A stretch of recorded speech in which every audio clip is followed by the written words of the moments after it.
Hey guys, how's it going? Welcome back to the Glue Guys podcast. We're going to call this Glue Guys Overtime. Just a little intermediate episode in between weeks. We're going to call it episode 24 and a half. Shout out to Brucey, longest yard. He deserved a 3.5 on those tire drills that he was running. Exactly. And then, of course, Swatowski got a 12, I think, on the tackling drill. I think he said, I think we can call that a 10. Yeah. So they called that a 10. I'm happy about that. Suatowski didn't deserve any extra credit because I don't know if he was really willing to play through injury the way I thought some other guys were when he broke his nose that one time. Well, they still had to teach him to football was the issue. Fair enough.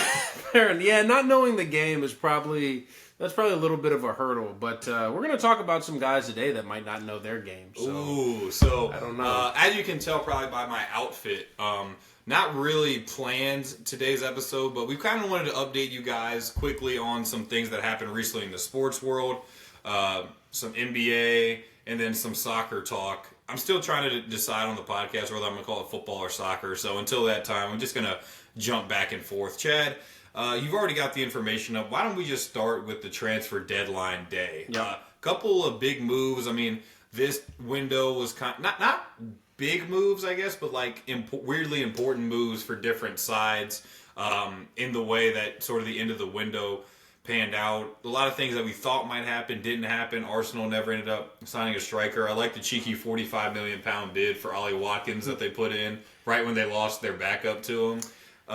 Yeah, that felt like more of a trolling job than anything. Because I'll be honest, I don't even if the bid was accepted, I still wouldn't have thought that was a great move by Arsenal. But exactly. we don't want to talk about moves that didn't happen or spend too much time on it. And then a couple of moves that did end up happening. Let's start with the team that I feel like had, weirdly enough, the most interesting right here. the most interesting window. Okay.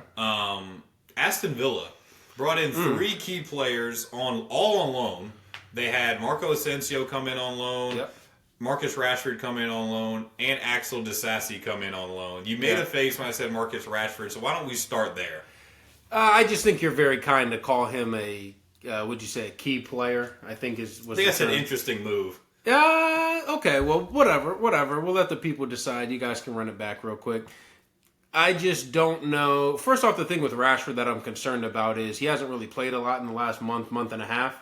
So it's going to take probably about a month, I would say, for him to really get back into what I would say, like, peak rhythm. You can speak more to that. Obviously, you've played at a much higher level than anything I was doing. So you understand more about how you kind of have to have that playing tempo, be in that game shape. And there's a difference between game shape versus, good at practicing. Sorry about that. We got the iPad going off here. No big deal.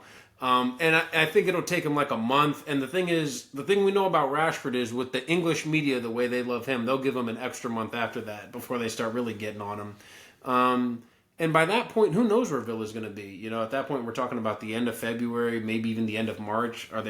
Do we think they're really going to still be in the Champions League at that point? I'm already holding my hands up. Last time I sat on this couch, I believe I predicted them to finish 3rd in the league. Yeah, you did. So that's the thing, right? I guess, honestly, I'm not even too mad about it because I think you could, there you go, do not disturb. I think you can argue that if they do get knocked out of the Champions League, then it's like, okay, now we can kind of focus all of it on the league, focus everything on the league. I remember an earlier episode we did this year where I complimented them on kind of their balance of being able the top 8. Yeah, finishing the top 8. And look, I'm sorry, any team that goes from not really playing a Champions League or not being used to playing Champions League football. I don't believe they were in Europe last year. I think no, they were in the Conference League. Yeah, they were. They weren't in Europe. Yeah, they were playing Sunday League. We both recognized that at the same time against Alphabet FC. Which is my favorite meme name of all time, right above is La Disney or La I? I can't tell. La I is definitely the better one. La I. But back to Aston Villa real quick before I get off topic. I was complimentary of them, how they were able to balance the Champions League group stage along with the league, where they were not in a Champions League spot, but they were around it. They were still doing fine, which, as I was saying, for a team that's not used to having to balance that Champions League schedule and really at that point didn't have the depth to accommodate that either, I thought they were doing a really good job.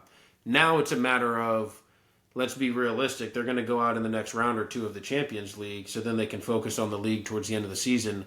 Makes me confused on, do these signings, how much are they really helping in that department? I don't know. I think they have a strangely deep squad to me. Like, it's not like... They just really don't have any wingers. It's like, not, that's the only thing. And if you think about it, I mean, that's two of the guys that they brought in. I mean, Marco Asensio... And Malen, if you include him as well. Marco Asensio, not like a traditional, like, winger, to where he's, like, flying... Like, Leon Bailey. Like, he's not Leon Bailey. Yep. Marcus Rashford going to fly up and down the wing, but he's a guy that's played a lot on the wing for... Real Madrid, for PSG. He's kind of played a little bit of everywhere. Yep. And so he might be a guy. I mean, shoot, right now they're playing like John McGinn and Jacob Ramsey on the wide. So I don't think Unai is going to scoff at Marco Asensio being even a rotation option. I did like Malen on his debut, by the way. Came on as a cameo for 20 minutes. I thought looked dangerous, had some chances. So I do like what they're doing as far as bolstering at least the wing options that they have. Because right now, as you said, it felt like they didn't have even any options to go to other than, hey, we're going to play two midfielders out of position. Yeah, exactly. So, I mean, Villa's just kind of in a weird position right now. Like you said, they're still going to try to be competitive in the Champions League. And, I mean, honestly, I find it hard to bet against Unai outperforming in Europe because that's just kind of what he's been his entire career. Very true. Now, to be fair, most of it's been in the Europa League. Yep. So that might be a little something. But, I mean, right now with this Champions League format, that's so awful. Really anything can happen. I mean, I know you... Let's do, 1 minute on that. Yep. Because I think it's funny that people are saying, oh, Real Madrid and Man City are the teams that people seem to be pointing the finger at most. Be like, oh, they finished so low in the table, but they still get to go through. This format is just saving the big clubs, when it's like, what was the old format doing? Like, when you would see, especially teams like Real Madrid, Man City, those are the two that come to mind. Not as much Real Madrid, actually, more Man City. You would see that Man City group where it was like Shakhtar Donetsk, Celtic, and Young Boys. Yeah. And it'd be like, I wonder who's going to win this group. Whereas now, like, City, on the final day, were literally on the brink of elimination at halftime. I think they were down 1-0 to Club Brugge. Yeah. Or it was 1-1, something like that. No, it was 1-0 at half, yeah. Yeah, so I know, I'm sure you feel similar. Look, I don't... Yeah, I mean, we all know why people hate it. It's because it's the first year of it. Give it 5 years, no one's going to say anything about it. We just know that's the rules when it comes to football. And I'm going to say football because it's mostly the European. It's the purists that are like, you know what? Yep. If it's not the exact same way the Football League was in 1893, then I don't want to watch it. Absolutely. The forward pass, worst thing to happen to the game. The offside rule, scoff at it. Exactly. I mean, real quickly on the offside rule, I got to say, whenever a commentator or really an analyst, I'll say, is tier 1, cover your ears, dumbass, when they say, oh, I mean, the offsides rule, if he's barely off, then, he's not even really getting an advantage. What's even the point? It's you got to draw all these lines. Yeah, it's okay, so what point is it where it all of a sudden is? If he's this far offside, he has an advantage. But if he's this far offside, clear advantage. Yeah, exactly. So now we're arguing... instead of arguing centimeter or millimeters, now we're arguing inches/feet. So it's I wouldn't even know what the argument would be there. So. And I don't argue about inches with other dudes. Omar Marmoush, we kind of talked about him last time again we were on this couch. Still waiting for him to make his debut. Real quick, but just before we get off Villa, the one guy we hadn't talked about so far, Disasi. Disasi, I know you shrug your shoulders. I think I like him more than you and more than most. If you're him, you had the choices basically of Villa, Tottenham, and Juve. Those are the three clubs, no doubt about it, wanted him on a loan. I think Juve would have even done a buy option, seeing what they ended up doing with Lloyd Kelly, which I think is just weird. Insanity. But of those three teams, do you feel like Villa would have made the best choice for him? I would say we're just talking for 6 months. I would say yes, because they have their center back woes now with Tyrone Mings going down. Yeah. And they're the best of the teams. I think they're the best of the three teams. I think they probably are better than Juve. I don't think Juve has any type of way to, it's not like they're going to claw back into the Serie A title race. I don't even think they're going to get through this round of the Champions League. And it's kind of just like... I think they can. I think they can, but I'm not going to bet my house on it. And I'd rather play like you said, if it comes down to just playing in the league for the next 6 months, I'd much rather play in the league for Villa for 6 months than play in the league for Juve for 6 months, and then Spurs. I mean, there's just no way in hell I would go there if I were him. Yeah. Can we slide over to Spurs, because that Matthias Tell move is actually making the Joao Felix loan move a couple of seasons ago look like peanuts. I believe it was a 10 million euro loan fee for 6 months, which is insanity. Like, really, any loan fee is insanity. Like, if you're paying money to have someone on loan, but 10 million is like, that's not pocket change.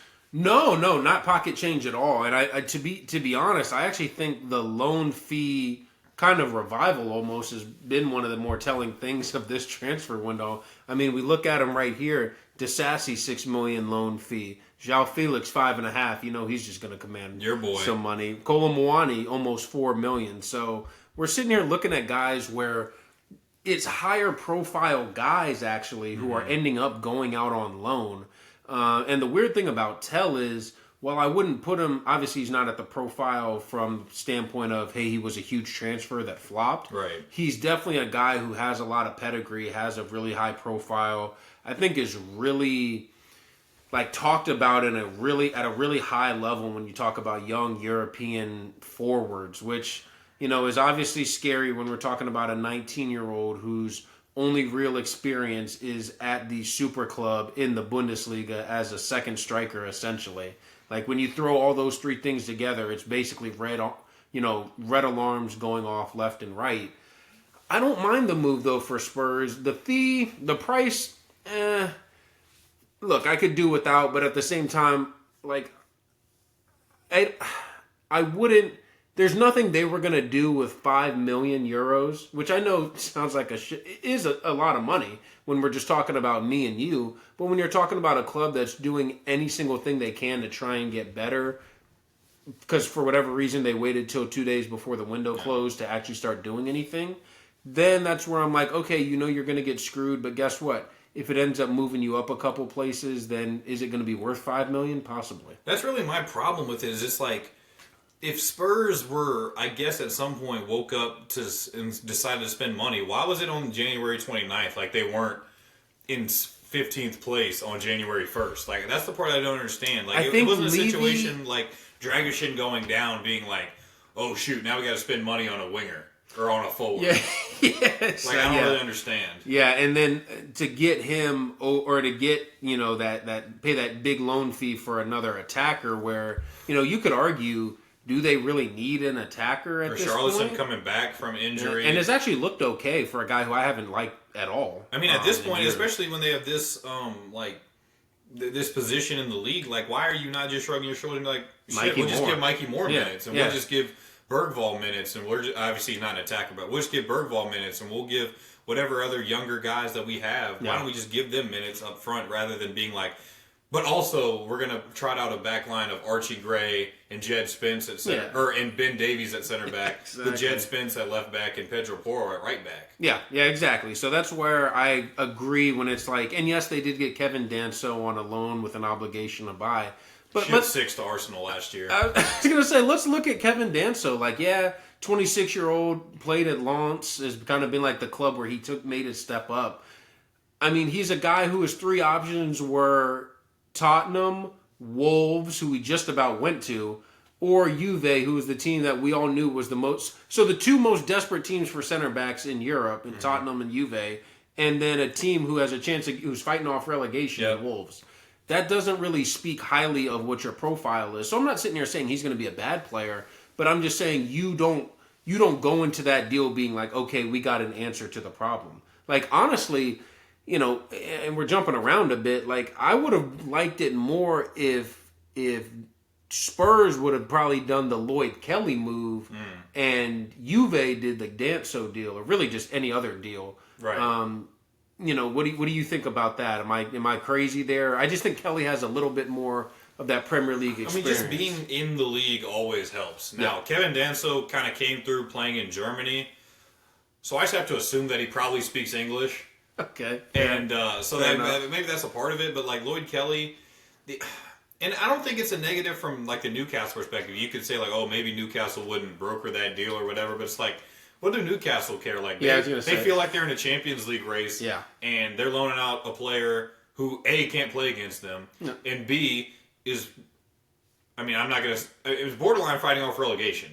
So I don't understand what the, like, even if you played devil's advocate and said, oh, Newcastle wouldn't broker that deal, I don't see why they wouldn't. Right. And Lloyd Kelly having experience in the league, I mean, I guess, I don't know. I mean, at this point, if you're Spurs, you're really just trying to get bodies in, especially defenders. Yeah, and of course with the news of Dragushin's injury being a full ACL tear, him obviously being out for this season, the rest of the season. Do they have a fit center back? I know Mickey Van de Ven's like returning from injury. He played under 21's game the other day and got dropped.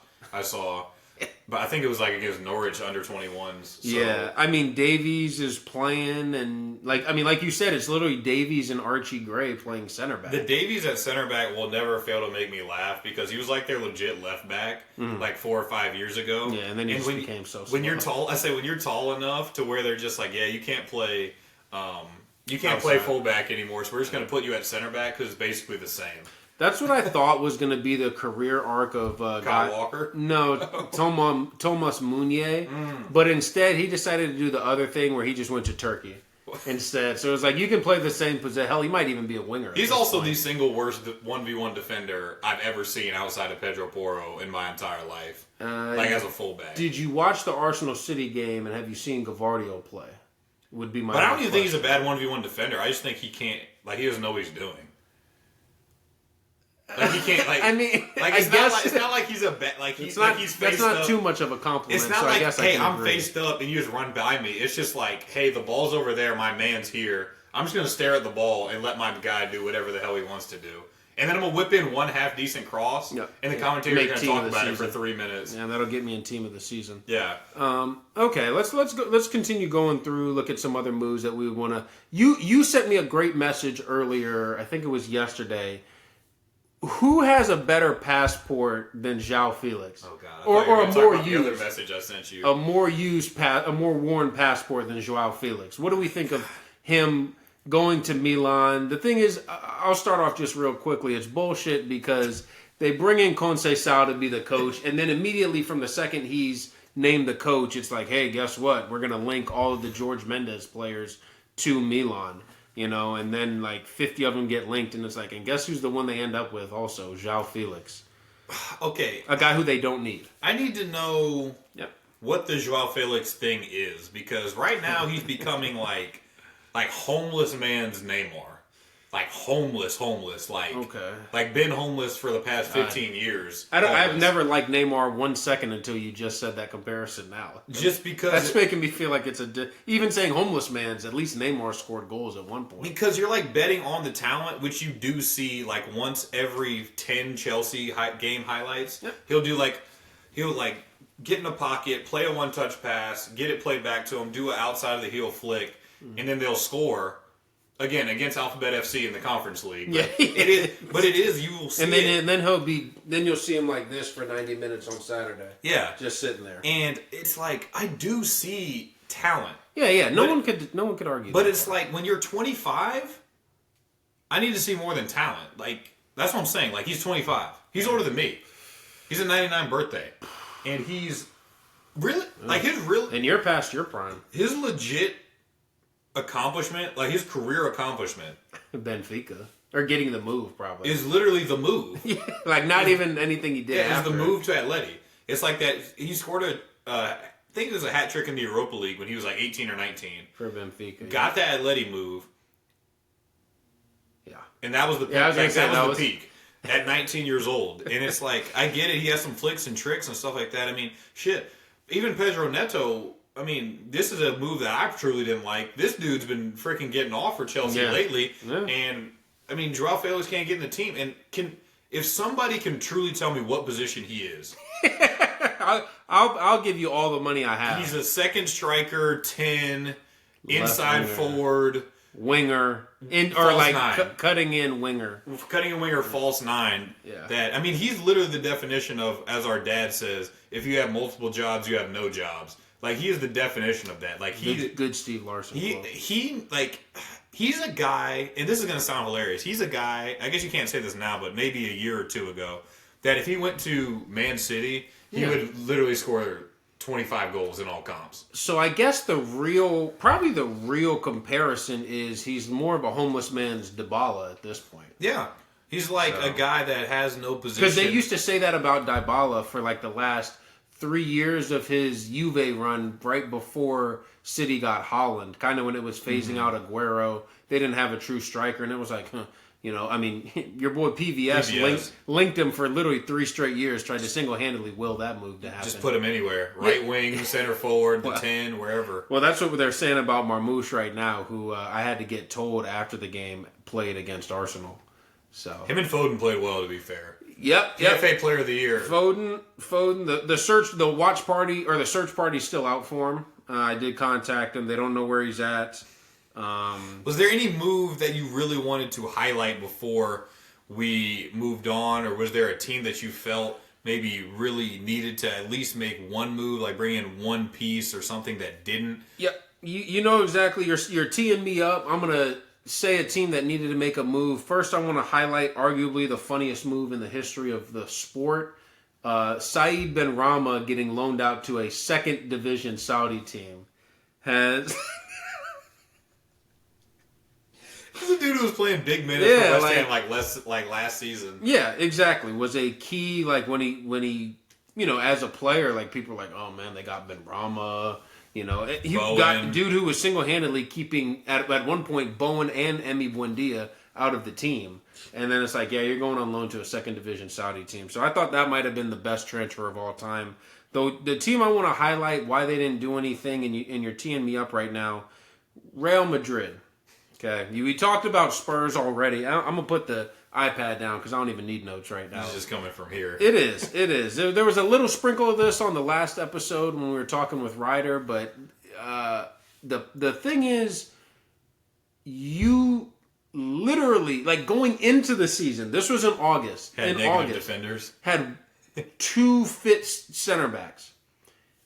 Rudiger, who was 31, I think he's 32 now, and Militao, who was coming off a torn ACL injury. And has kind of already been pretty injury prone throughout his career anyway. 100%. Has missed games, has had a lot of hamstring issues, especially. That's what you get with those kind of faster, wiry center backs. You're seeing that a lot with Van de Ven right now, obviously, in his career. And then you play those two into the ground and you say, yeah, my alternative is Tchouaméni at center back. I mean, they've been playing your boy Asensio back there.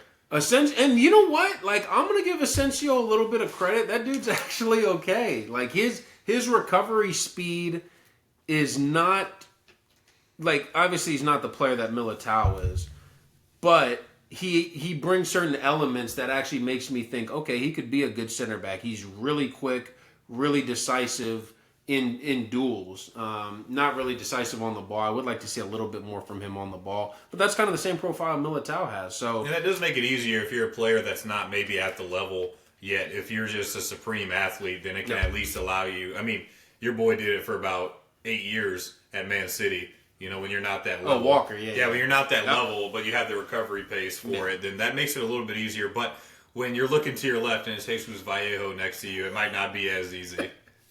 That's a great thing about Raul Asensio is when the injury crisis first came about and Militao tore his ACL again. You would think that Jesus Vallejo was going to walk in. And it was literally like, all right, we're bringing up a dude from the 21. Castilla. Yeah, we're bringing up a dude from Castilla. And you just see Vallejo all the time. He's named to the match day squad every game somehow.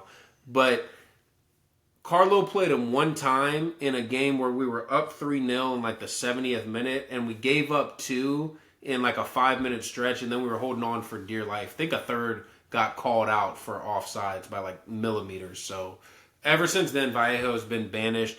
But we needed another center back. They were saying, in the bullshit that was coming out in the media, going into January was like, oh, we see David Alaba returning as the center back signing of the window. It's like, the dude's 32, 5'10", and is coming off a series, like, not just a torn ACL, but like a couple of other ligaments as well. He was out for like 380 something days. You don't just come back and then you're like, all right, walk into the 11, play 90. Yeah, exactly. So to think that was going to be the answer. Yeah, it is foolish, and now he's hurt again. Rudiger's hurt now. As you alluded to before we started recording, the center back pairing is legitimately going to be Raul Asensio and Tchouaméni. Yeah.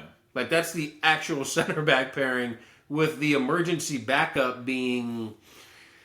I mean, you said Camavinga. I don't even know if he's going to be fit for it. I mean, he's like... it's like Fede Valverde at center back. No, truly Valverde. And the sad thing about it is we probably need him as much at right back right now as we do at center back. So I wouldn't even mind seeing... Not even like a cheeky... You can't even get like a cheeky Carvajal move inside. Yeah, that was the Ben Davies type. Yeah, I mean, Carvajal had done that for us before, even though he's 5'7". Yeah. But I'll tell you what, this dude is the best foul winner I've ever seen in my entire life. You talked about how Pedro Porro could kind of carry that mantle from him if he ends up getting a Madrid move. So, which I'm not opposed to. Yeah. So, like, what... But, I mean, I guess... And I know the question's going to be, who would you go after? Because it's like... You want to get someone who... Of the level, but also someone who could possibly move in January. Yeah, and also isn't going to be pissed when... They come back. Yeah, when everyone comes back fit and you're probably Which, not... I don't know, because, like you said, you're already saying the age profile of these players, so it could be like a soft reboot where it's like, like you got in a meeting with like Alaba and Rudiger. It's like, hey, man, when you come back, you're walking right back in. Yeah. But, you're 32 and hurt, so we're 100%. Not going to rush you back. 100%. So this kid's just going to play for a year, and if he plays well, then he plays well. Yeah. Kind of a similar thing that happened to Rafael Varane when he first joined from Lens. Yeah, and he came in for Pepe, and it was just like, Pepe... You're still our starter. You're still our starter, man, I promise. And then he kind of ended up having a weird career anyway at Real Madrid, where it was like, at times he seemed like one of the best young center backs in the world, and then other times it was like he just wouldn't play because the Pepe Ramos thing kind of had a second life with those orange kids. I'll never forget Pepe with hair in the orange kit. So, was there anyone specific that you were like, we could have gotten this guy, or we could have done, other than Axel Disasi? I tell you what, I'd have talked myself into it. Hey, Rob Holding got a Sheffield move, so I know you guys were kicking yourselves you couldn't bring him. But I think the guy who...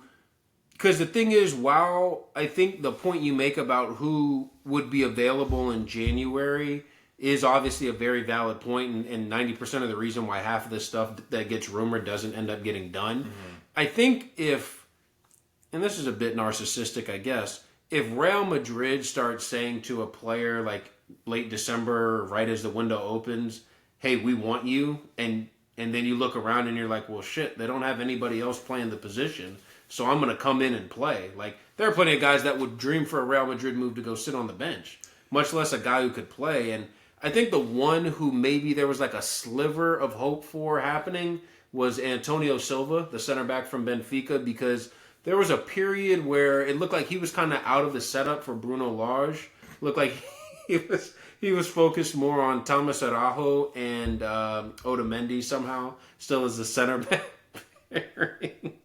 So he must have been talking to... Otamendi gave up a top-class pen. Against Barca.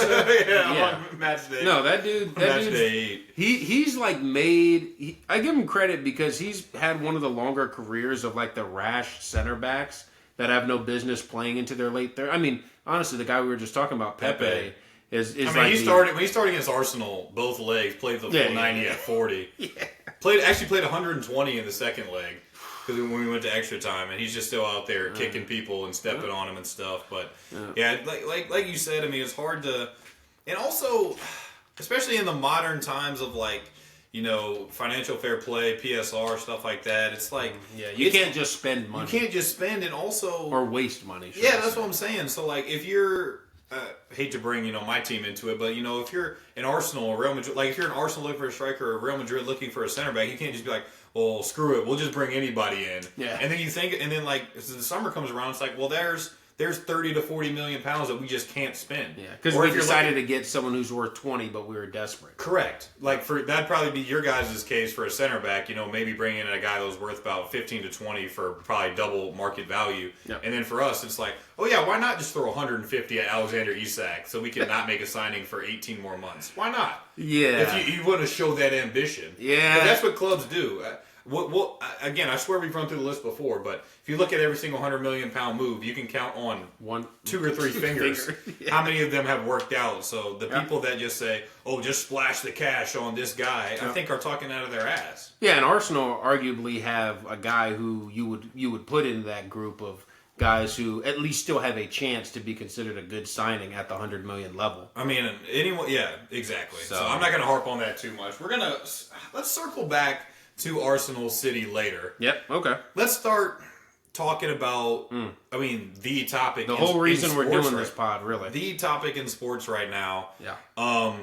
The De'Aaron Fox trade. I thought you were gonna say the Hood Schifino to Utah deal. No, but obviously the Luka Doncic for AD trade. I think people have attacked it from a whole bunch of different angles now and torn it apart and talked about how much they hate the Mavs GM. But if you are in the PR department, if you're the head of PR for the Dallas Mavericks, or even the Dallas GM, like you're his personal PR guy. Yeah.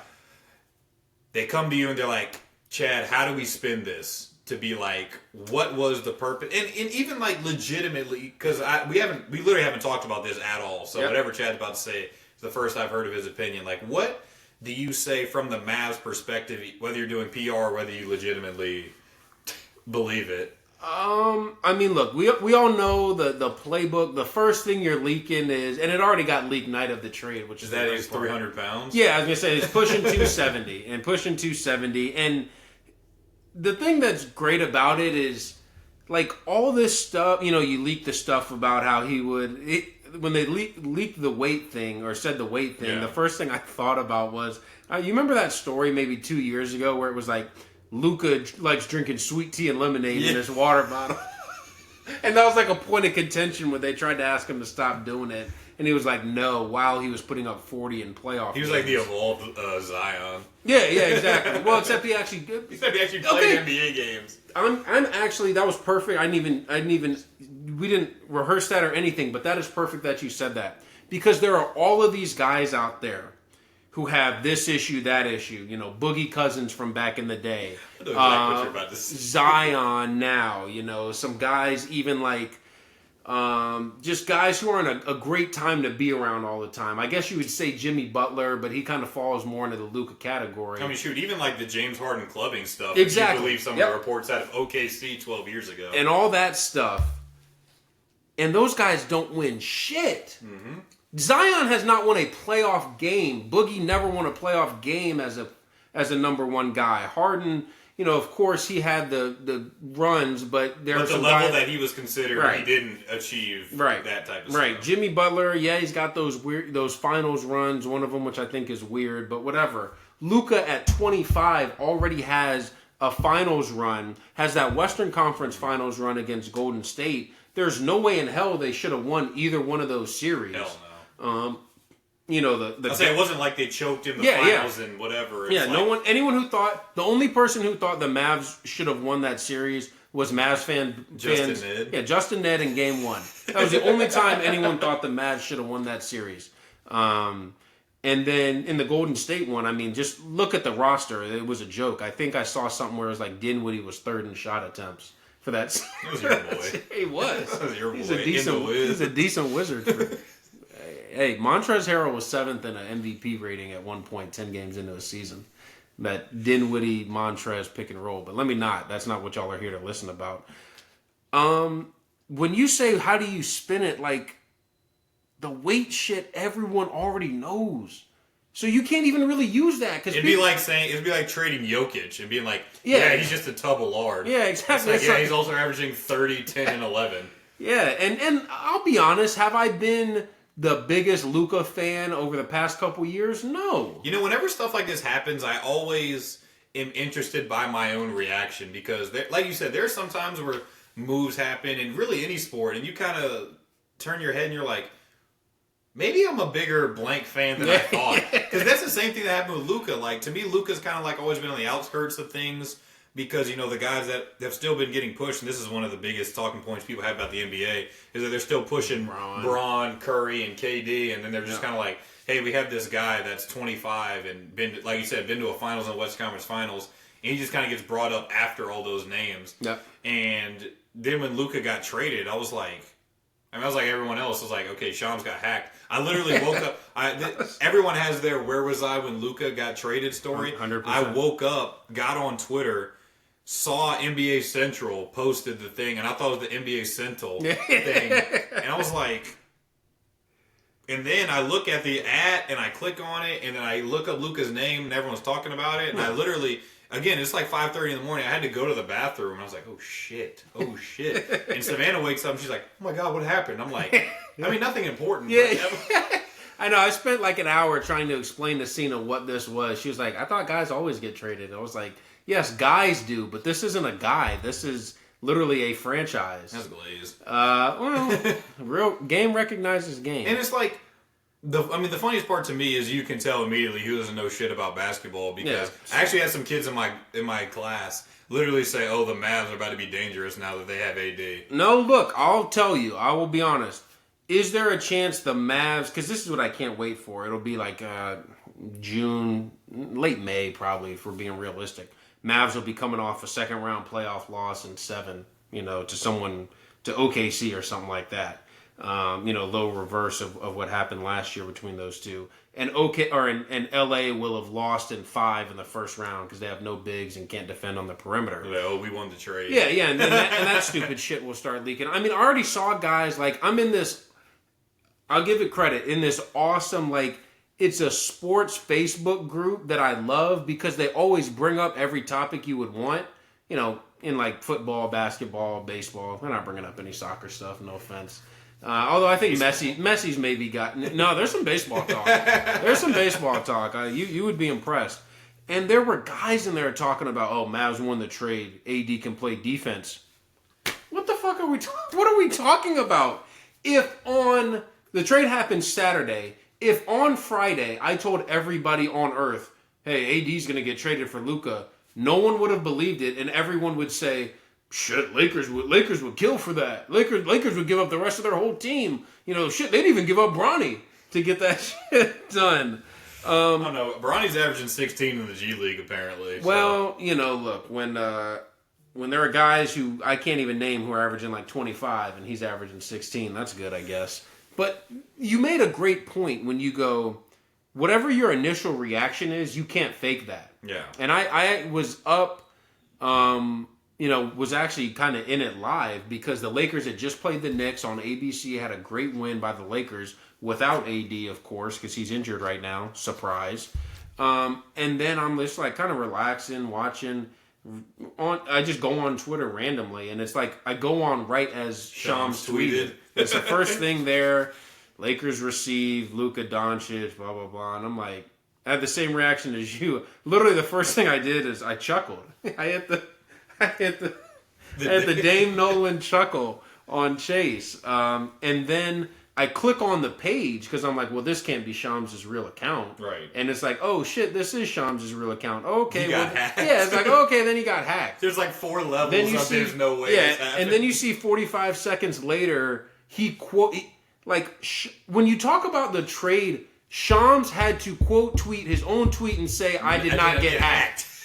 That should be the end of the conversation on how crazy this trade is.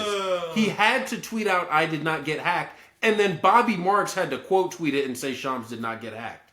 So we had to have 2 people confirm. 2 of the biggest insiders in the game. Yeah, confirm that Shams did not get hacked for people to start to be like, shit, maybe this deal is real. And then the timeline just kind of kept evolving, and then it was like you kept waiting for the other shoe to drop of like, all right, what's... Braun got traded. No, not even that. I just mean like all right, Lakers did this deal. By the way, Luka has a torn ACL, or blah, blah, blah. They did this deal. Luka suspended 60 games. Yeah, by the way, Luka's dead. And it's like, okay, I still think the Lakers might have won the deal, or something like that. And I don't mean to make fun of a situation like that because... This is going to sound crazy. You said you have no idea what I'm going to say about this. This might be the craziest thing, and I want to be super respectful to the original situation, but you remember when Kobe died? You almost had to keep reminding yourself every, I don't know, depending on how locked in you are, 30 minutes, an hour. I do know what you're talking about. You'd be like, hey, don't forget. Like, you'd be doing whatever, and you'd be like, hey, don't forget, by the way, like, whatever. And it's not just the Kobe thing, but that's the most recent event, Huge kind of. NBA Yeah, story, exactly, where it was like that. And that's how I've been, since the news happened on Saturday. When I saw him holding the jersey today on Instagram, it kind of it really still didn't, like you said, it still didn't seem real. Until he suits up, and it's the soccer joke we make all the time about transfers. I see him with the kit on. Yeah, in a game. Bench, until he's in a game, I'm not going to actually believe it happened, and that's still how I'm feeling about Luka. But I just think this is a godsend for the Lakers. Do you think? Let's go super short term. What do you think it changes anything for this season? Because, like you said, they can't defend anything in any way.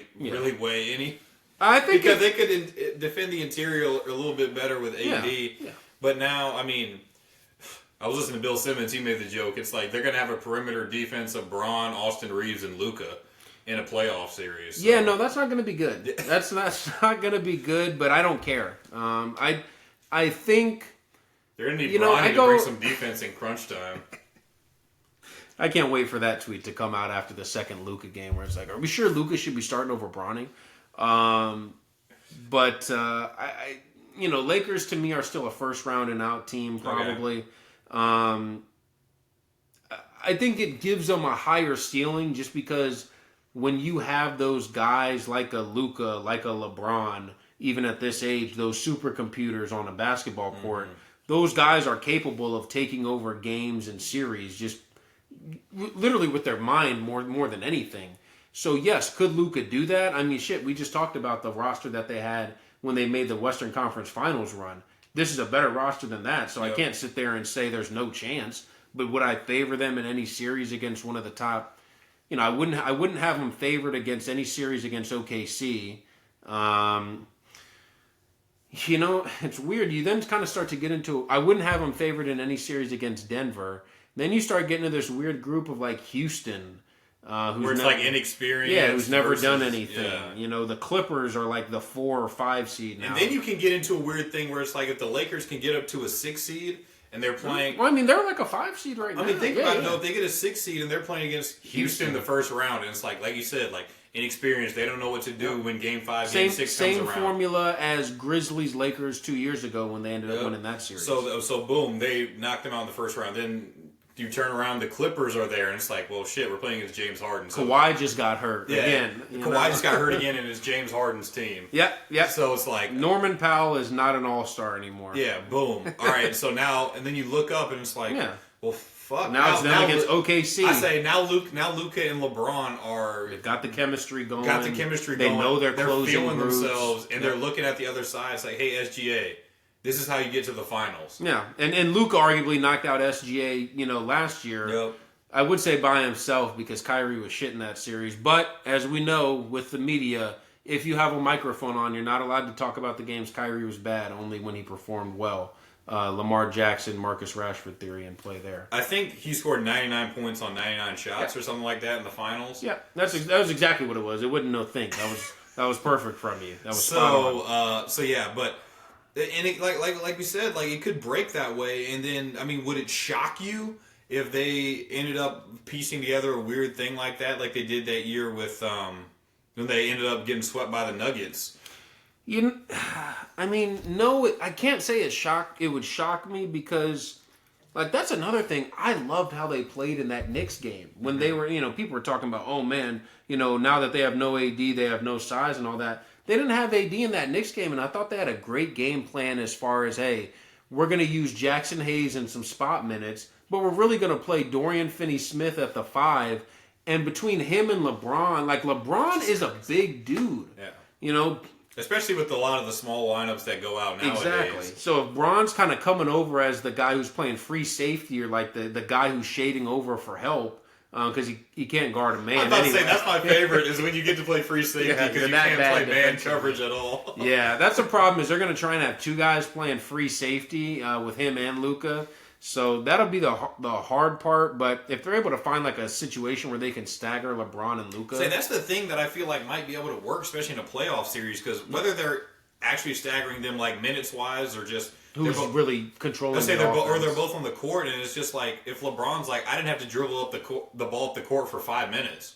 Yeah, if you save LeBron for 3 quarters and then you're like, hey, fourth quarter take us home. Yeah. Or like for 3 quarters, he's like in the dunker spot or like just posting up in the high post, like doing like a weird roll man off of I say like doing like KG in 08. Like if he's just doing that for 3 quarters and then it's like, hey, we're down 2 with 5 minutes left. Like you got to start bringing the ball up now.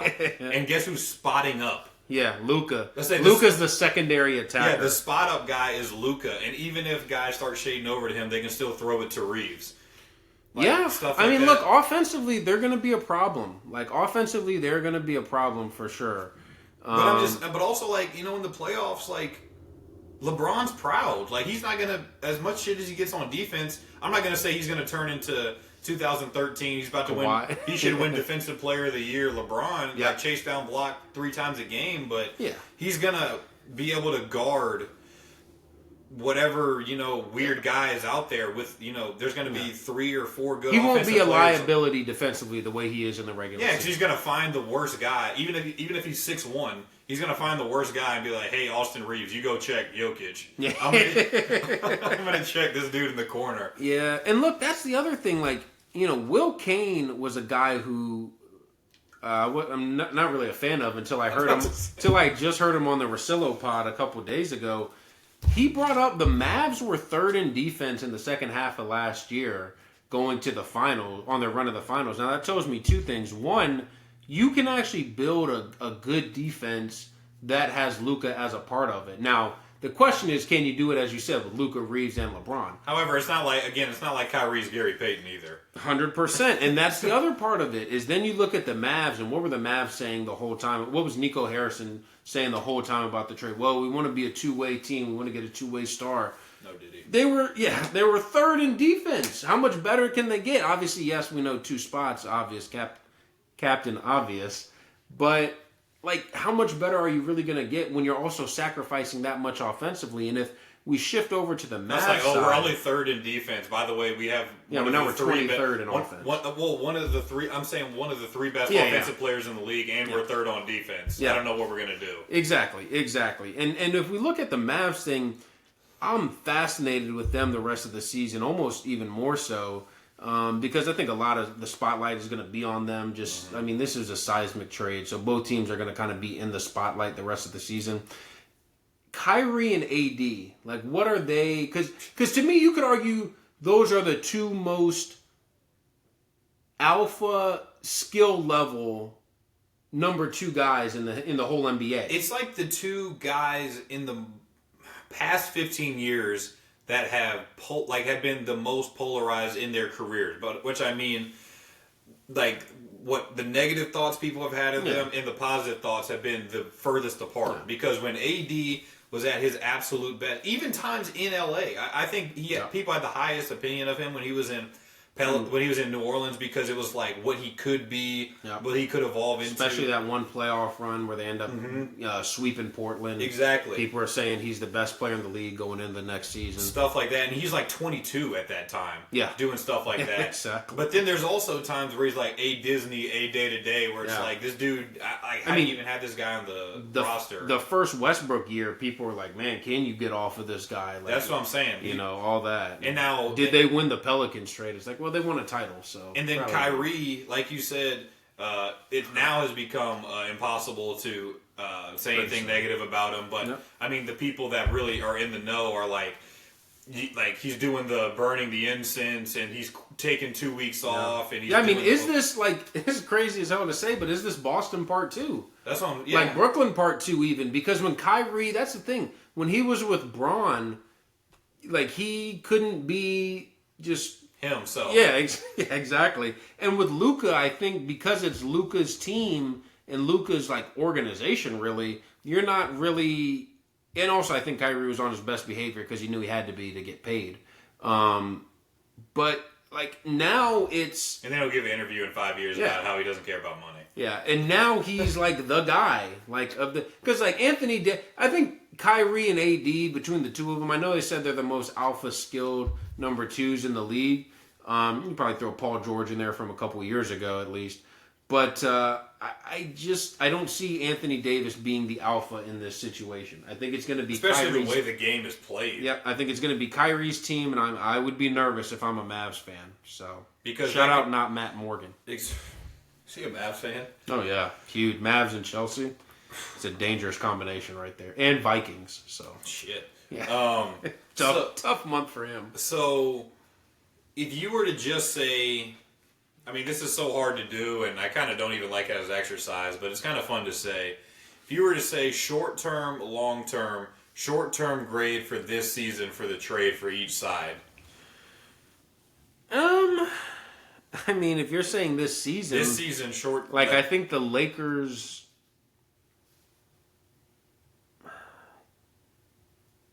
I mean, for this season, I would say it's like a C, B minus type. And then for the Mavs, same. I mean, I just think it's like it doesn't really tip the needle for either team. Yeah. To me, it doesn't change. Now the long term for the Lakers is like it's an A. It's an A plus. Yeah, it's an A plus. Don't even have to think twice about it. Because I didn't think about this till I was listening to Bill talk about it, and it's like, I think Ryan actually said it, Ryan Russillo, where it was like, the freaking Lakers, man. Like, as soon as you think that they're like down and out and their franchise is ruined, they pull off something like this. Yeah. Like they've done it in the past with Kareem, obviously with getting LeBron in the first place, with getting AD, with getting Powell. Yeah, I was gonna say, really, Shaq. This one's more kin, I think, to the Powell one in the sense of like no one knew, and it was a trade. Yeah. It wasn't just like, hey, we got money and we're the Lakers, come here. Mid-season trade where it was like, wait, this guy was available, and all of a sudden the Lakers stole him for 30 cents on the dollar. Yeah. Which again is what happened. One of the three, probably when he's playing, probably one of the three best players in the league just stole him. Yeah, exactly. And like, I don't want to sit here and talk about AD like he's chopped liver, because he's not. He's probably a top 10 to 15 guy in the league, but he's on the other side of 30. He's a guy who gets injured a lot, and as I said, he's a differential personality and a guy who at certain points you kind of had to like beg to play hard. So, you put all that together, and then you're like, oh, and you can trade that for the, what would you argue? Maybe like 2 or 3 guy who you would start your franchise with if you could pick anybody in the whole league. Exactly. So I think the only guy who's a guarantee over him are Wemby and Jokic. And then after that, you can really start having conversations with anyone. So, and even Jokic, maybe you could argue. Jokic is 30. I say the age part. Doncic is 25. And apparently the conditioning is kind of really the beginning and end of it when it comes to an NBA player.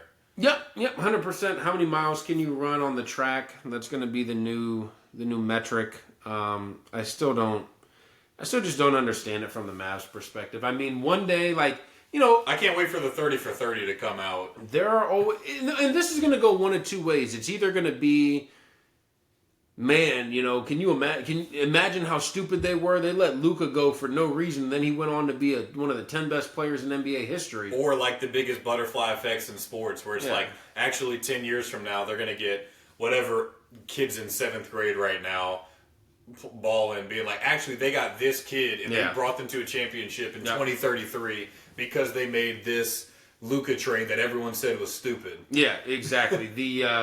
It'll be the 03 draft night where it's the Grizzlies, where they would have had the Cavs pick if it was anything other than 1. It was top 1 protected. Yeah, top 1 protected, and it ends up being the first pick, and they end up getting LeBron and changing the whole. And it was actually way funnier because they got the 2. It wasn't even like close. Exactly. It was literally one more envelope, and it was them. Terrible. So and then long term Mavericks. I have to say an F. I just have to say an F. I'm sorry. I don't think that AD is going to be the biggest like health / motivational bet moving forward. Because even in those Lakers games, you could see him disinterested. Plenty of times where him and LeBron would like make a point to be like, can you believe these guys? Like, look at the rest of this roster. We did our thing. We won our ring. But can you believe the rest of it? And I love LeBron, but it's still, fair. And real quick, one other thing, because I've been seeing this float around a lot. People are like, oh, yeah, this is the Lakers stepping up to clutch. This is the Lakers bullying clutch or something. Right. They're being like, oh, man, they got clutch. It's like, dude, I don't care if they would have had the best relationship at the time. If you're saying AD for Luka, all that relationship stuff is out the window. So I think that was just very dumb. So the last thing that we kind of wanted to talk about, did you watch the game this weekend? I was able to catch 70 minutes of it. So you missed all the good parts. The last No, 70 or the last 70. The last 70. Yeah. Perfect. No, the last 70. So the Arsenal-Man City game. Yeah. I have a couple things I want to talk about. One, obviously, 5-1 at the Emirates, no big deal. Yeah. Ethan Nwaneri and Miles Lewis-Skelly get on the score sheet, as well as Kai Havertz, Thomas Partey, and, sorry, I'm losing count, Martin Odegaard. So the two most out-of-form players in the entire league, Odegaard and Havertz, two teenagers, and a guy who allegedly did something. Washed. Yeah. And that too. Yeah. And I tell you, the best goal out of all of them was the Martinelli disallowed one, funnily enough. The chip? Yeah, where it was off. And and then obviously Haaland scoring to make it 1-1 for Manchester City. If you were to say there's one talking point coming out of this game, what would you say that it was? It's been the same problem that it's been for 3 months. City have no energy in the midfield. They don't have any energy. I think they got overrun. Oh, I was going to say they have become overrun in the midfield. When your option for the energetic midfielder, when your options are Bernardo Silva or Gundogan, you don't have that option. Like, you don't have an energetic midfielder out there. Kovacic is going to continue to play as like the holding midfielder, basically. That Rodri role. Yeah, exactly. And then without they're going any of the abilities or qualities that Rodri has. Hey, chill on Kovacic. He's still a good player. He's a good player. He's just not like it's like saying, "Oh yeah, Vinny's going to play target forward." If I say Vinny's a shit target forward, that's not me saying, "Hey, chill on Vinny." Yeah, it's just he's not going to be a good target. Fair forward. Fair enough. But yeah, the City midfield just looks. I mean, it's gotten overrun. They brought in Nico Gonzalez, the defensive midfielder from Porto, on deadline day, which I gotta be honest with you, I probably watched 10 minutes of him in his whole career. Is this the same Nico that used to play for Barcelona? Yes. Okay. Yep. Yeah, this is him. Because I remember, I think him and Gavi came through around the same time, and it was kind of like, oh, Nico, Gavi, and Pedri are going to be the midfield of the future, and then Nico just wasn't on that level. Yeah, that was like in FIFA 21 when I would the midfield that I would use at Real Madrid after Kroos, Modric, and Casemiro left was Fede Valverde, which hey, good one for me. Ceballos and Odegaard. So, Jesus. Yeah. And then you were playing as those three in El Clasico. Yeah, exactly. I was like, thanks for giving us the update on your FIFA 21 career mode. Well, no, I'm just saying it's like the the idea of like, man, this will be our future like midfield three, and it's like clearly at least one guy gets shoehorned in there just because he's the same age profile. Pretty quick, like very quickly. Like, is that not the dumbest thing in sports? Like the idea of longevity. Like people, every single time there's a young player or someone has a decent season, people just expect it to be upward trajectory from there on. Like even like I think what Mbappe's been able to do in his career has been like infinitely impressive because of the amount of people we've seen do similar stuff for like a year. And I can't wait for like 2 years from now when Lamine Yamal has like 10 goal involvements in the league in like April, and it's like, man, what happened to the Lamine Yamal that we knew and loved? I mean that one time where you and I were talking about like guys. 25 plus goal involvements in the league from wingers, and you'd be like, and it was like for 5 straight seasons. For who? You're saying Mbappe? Well, I was talking about like Mo Salah. Oh yeah, exactly. But when you're talking about like, you know, when you think about the guys who have like killed it in this era, you'd be like, oh man, Eden Hazard. I think he had 2 of them. Yep. You know, maybe not to the same level, but like, man, Di Maria was awesome. I think Antoine Griezmann had 2. Yeah, he had 25 plus goal involvements in the league. Robin had 0 in his entire career. Ribéry had 1 that year. He finished 3rd in the Ballon d'Or. Yep. Like these guys, like this stuff just doesn't happen. You know, as you said, Salah's done it. I think for like every season he's been in the Prem now. Mbappe's done it every year of his career except his first. The longevity piece is something that the football fans always just give up on or assume. That's what it is. They assume, like you said, that it's just going to happen, and it just doesn't. Yeah, and that's what scares me about my 2 boys now, Ethan and Miles, where it's like you're on a first name basis with them now. I have to. Well, they're about 7 years younger than me, so I mean, I feel like I'm allowed to start doing that now. That is true. But it's just because you know right to have in class. I think they'd be okay. Ethan would be fine. Miles 100%. So I think I'd tell him one thing and he'd be like, So, but it's just funny because, those guys I think they're going to be fantastic footballers. I'm excited for them, but I just need all Arsenal fans to chill. Okay, Ethan Nwaneri is not going to be doing what Lamine Yamal does. Okay? Yeah. Miles Lewis-Skelly is not going to be England's left back for the next 13 to 15 years. It's just not going to happen. That's just not how football works. Right. Regardless, whether injuries do or don't play a part, form is going to do something. There could be something weird where it's like they just wake up one day and it's like, you know what? I want to play for Real Madrid because that just happens. And so I think everyone needs to relax on that. But let's go back to talking about the game because I want to, let's focus on the positives, some good stuff. Obviously, I want to talk about that. So obviously, getting overrun the midfield. I think you underrate Bernardo's energy. The only thing that kind of sucks about it is that it only comes into play after the whistle's blown. Yep, 100%. He loves to step on someone, kick someone. Just complain. I was about to say, he's a top 5 complainer. The most obvious foul of all time, like grab the shirt, throw him to the ground, gets blown. Obviously doesn't get booked for it, but then he goes. Yeah, I remember that was like right in the corner too. I mean, the Trossard one was insane. Like, kicked the hell out of him already. Yeah. And then Trossard's already on the ground. And then full leg swing kick at him as he's on the ground. And it's just like, what are we doing here? Yeah. He gets away with it, honestly. Well, I guess since Rodri isn't in there, someone has to get away with all the dirtiest things. And since Casemiro doesn't play anymore. Yeah, exactly. But back to the game, though. What did you like about Arsenal? Obviously, besides just whooping the shit out of them and putting 5 goals past them. I liked that we smelled blood in the second half. I thought our first half performance was very controlled, and it was very similar to our other performances against City in recent years. The one where you didn't go for it at the Etihad? They haven't beaten us since 2022, by the way, but that doesn't matter because it's bad when Arsenal draws.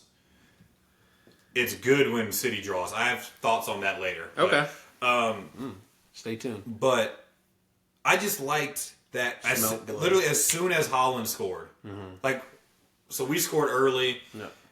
We almost scored again early. And like you said, Martinelli had his chance. So we kind of were doing stuff. But it was mainly because of City mistakes. Messing up, yeah. We were not pressing and forcing them into stuff or putting them in weird positions. We were mainly like sitting off them, just saying, hey, they're going to give it away eventually just because they have no rhythm. They don't have Rodri to split lines. They're going to give it away. Yeah. And so that's when we would kind of go. As soon as Haaland scored, we were like, I don't know if there was some sort of coaching point or if it was just like, or if it was like a decision like, hey, if we go up 1-0, we're going to do this. If they equalize, then we're going to do that. I don't know if it's predetermined. I don't know what happened. I mean, we literally scored like 45 seconds later. Thomas Partey scored. Yeah. And then it was just press, win it back. Yeah. Over and over and over and over again. Miles Lewis-Skelly's been able to get on the score sheet to make it 3-1. It kind of felt done and dusted from there because City's attack, they did have, like, David Raya did have 2 good saves, but it didn't feel like their attacks were... Like, he had a good save on the Gvardiol corner, and then the Savinho deflected shot. They literally had 1 shot in the second half, City did. Yeah, it was the goal. And it was the goal. Yeah, that was the only shot they had. And so... Not just shot on target, shot total. Yeah, and so it was like... By the way, my favorite part of commentary maybe ever that's already... was that... I think Stefan Ortega made a save when it was 4-1, and they literally said it was his first save of the game. I was like, so you conceded 4 goals. And then decided to play. Yeah, so you have a 20% save percentage right now. But Don Watts was telling me in the preseason that he was better than David Raya. But that's neither here nor there. We keep receipts. But I like that we were able to smell blood and be like, we're just going to go for them, kind of borrowing a phrase that you just... talked about. It's like, we're going to go for them. We're going to keep pressing them. We're going to keep going after them because they can't progress the ball. They can't attack. Yep. Haaland, I wouldn't be shocked if he touched the ball 10 total times the entire game. Mm-hmm. So they're not getting him the ball. I mean, as we talked about, the whole front 3 was invisible. Let's say Omar Marmoush wasn't on the pitch. Foden was playing in his preferred number 10 spot that he needs to play, and he did negative stuff. Have you ever seen him drop a good performance at 10? Because, that was the whole talk in England, too. Where it was like... I saw him do it once. Okay. When we needed them to lose on the final day last year, he decided to have a brace and had the game of his life. Fair enough. But, yes, for England, he needs to play the 10 until he needs to play right wing. Yeah. And until he needs to play left wing. Until he needs to play like a free 8. Yeah. So, as you can tell, I have very strong feelings about Foden. I don't know if Chad shares them. The one thing I wanted to ask you about. Yes. Because as a fan of the most successful club in world football, I need your opinion on this. Botafogo? Because I've been seeing a lot of stuff about this is what Holland meant by stay humble. So the whole talk was so this is what's all over my Twitter right now. And now the Twitter's a lot more algorithm based now. So obviously this is just my experience. But obviously Erling Haaland does the stay humble after the 2-2 draw. And by the way, they're not losers for celebrating equalizing. Equalizer against home 10 against men. 10 men against a club that apparently is washed and finished. That's not loser's mentality. But loser's mentality is going insane for beating the champions 5-1. So the whole this is what Haaland was talking about narrative that I've seen is you see you guys are just so excited about this result. It doesn't mean anything. It's not going to lead to any trophies. You guys aren't going to win the league. So this is what he means by stay humble. Like, you guys are talking shit to a treble winner. You guys are talking shit to a guy, you know, if you're talking to any Man City, whatever, like, they've won this many Premier Leagues, whatever. Like, it's like a footballing thing where it's like... Know your place. Yeah, exactly. It's like... So it's the same argument that happens when a team that was battling relegation spends $50 million on a player. Yeah. People get outraged. It's like Haaland can talk shit to everyone in the league... But then once he goes to play against Real Madrid in a couple of days, if Eder Militao says something from the bench, he then can't say something back because Militao has more Champions Leagues. Right. And if Vinny gets face to face with him, he's supposed to he's supposed to get on his knees and worship him. Because it's like, man, Vinny... That's not what I thought you were going to say. Whatever. I wasn't going to go there. Fair enough. I have to praise Vinny because he's won more trophies than me. Yeah. And I just don't get it because obviously we're Americans. We see basketball and football mostly. Yeah. And it's like, you see all the time 19-year-old dudes dunking on LeBron. No one's bowing down to shit. LeBron. I say, and talking shit to him. Yeah. Like dudes dunking on, Jokic or, doing whatever to Luka. No. And it's like, I'm just going to talk all the shit possible. Trae Young, you step over Malik Beasley after hitting the game winner. Exactly. Which is my favorite moment of the season. I mean, if you want to be technical about it, the AI step over on Ty Lue. People love that. Yeah. Ty Lue had already won a championship by that point. Yeah. In his career. Yeah. And it's like, so are you not allowed to... I just don't understand that. Maybe you can give me some insight as a guy that's seen a lot of Champions Leagues, a lot of league titles, not a lot of Copa del Rey's. I will be... That's good. Although I did see one in 2023 when we were on Stu's bachelor party. I wouldn't leave until the game was over. I think I'm a great person to ask this because I used to actually have that mindset where I was like, bro, like you can't be talking. And I used to have it actually in all sports. And then I don't know what the realization was where I was like, dude, these are guys out here competing against each other. Like if you're kicking the other dude's ass, if this were happening in someone's front yard, that's what they'd be doing, talking. Yeah. Why? And look, don't worry, I'm not trying to do the original smile football, play it the same way in the streets that they do. Jadon Sancho's a cage footballer, so he's awesome. All that type of crap that I hate. But it's sports, it's competition in its purest form. And if you're outperforming the other guy, I don't care how many Champions Leagues you have at the end of the day, or how many trophies you have at the end of the day, or how many this or that you have at the end of the day. If you just lost the game, or if you just won the game, you can say whatever you want. And if you perform well, hell, even if you lose, you can probably still do whatever you want. Yeah, the celebration police, especially in football, is just insanity to me because obviously this is coming from a guy that also has PTSD from when we beat Liverpool at home in a title race, in the middle of a title race. I think this was the same title race. I want to get these numbers right for the people, where they were top in April. Yep.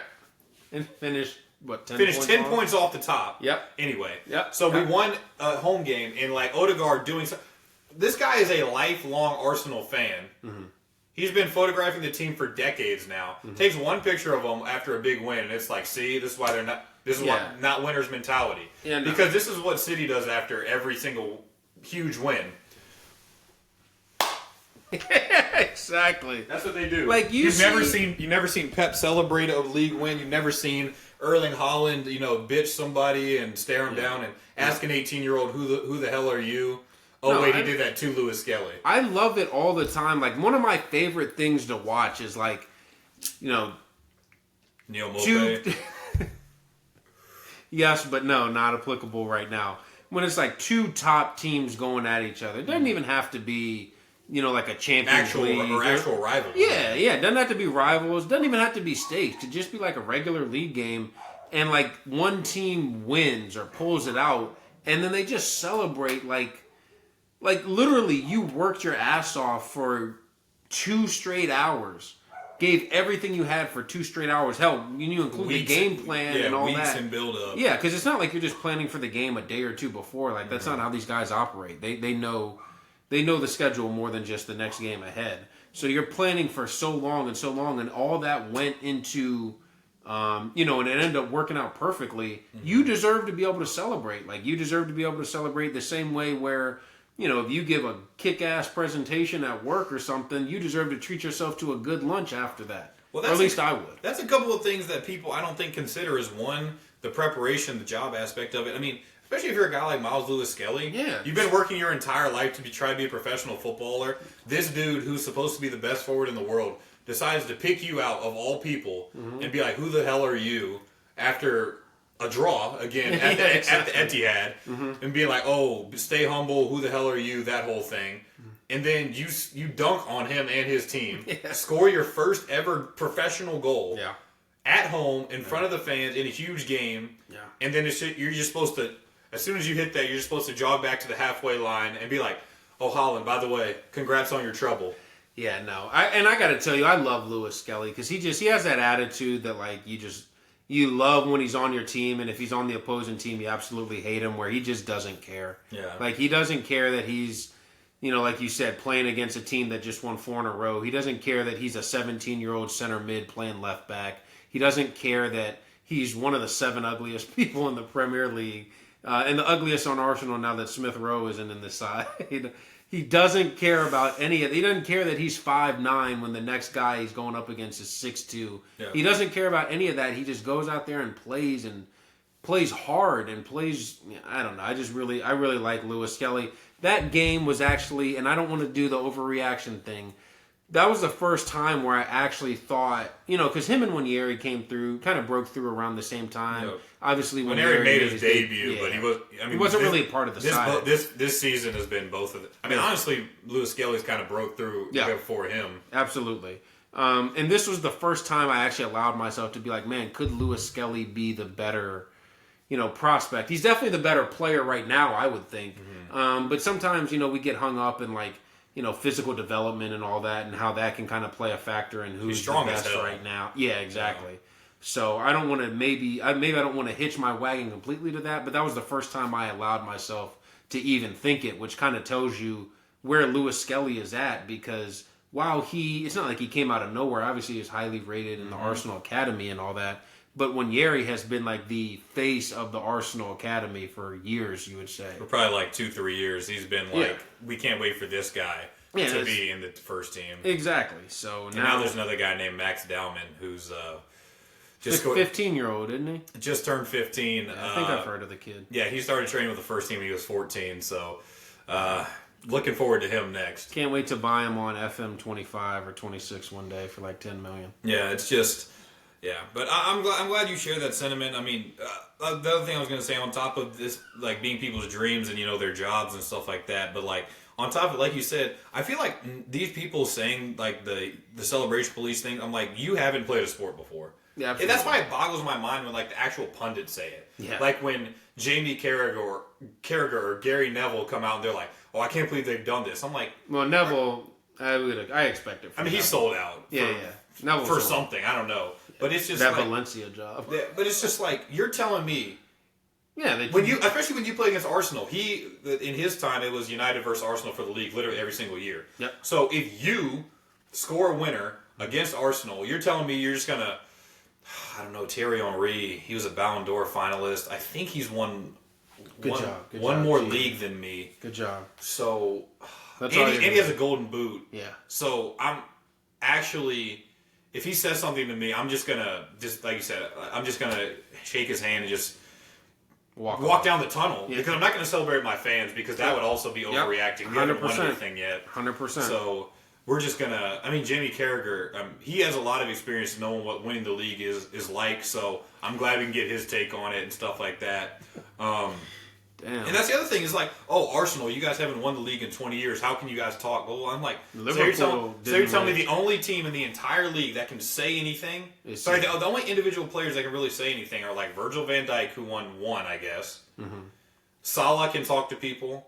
Klopp still can, even though he's not in the league. Mm-hmm. And Jamie Vardy. Yep. Those are the only people other than City players. Well, Jamie Vardy, he hit Spurs with that. That's what I'm saying. Those are the only 3 players in the entire league that can talk shit other than City players because those are the only people that have won the league. Yeah. That makes sense.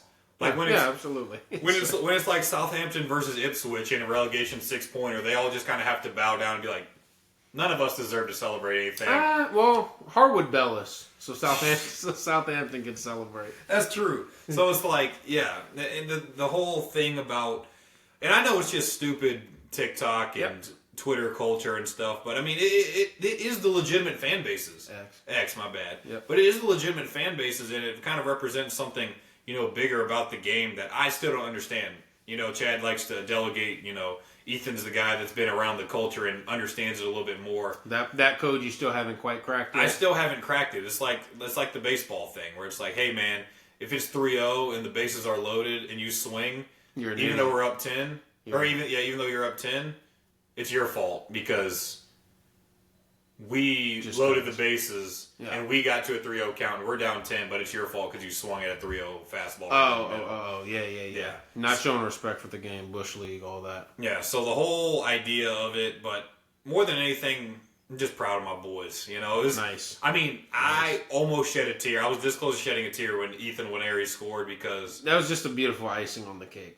To do it literally at the last kick of the game, just put it right in the bottom corner. Our academy kid against City. It was hilarious too, because like for 30 seconds before they switch it to him, he was just like, when you're they're just knocking it back and forth, and he's screaming for it on the far side. And then finally, I think Rice played him the ball, and he was like, fine, shut up.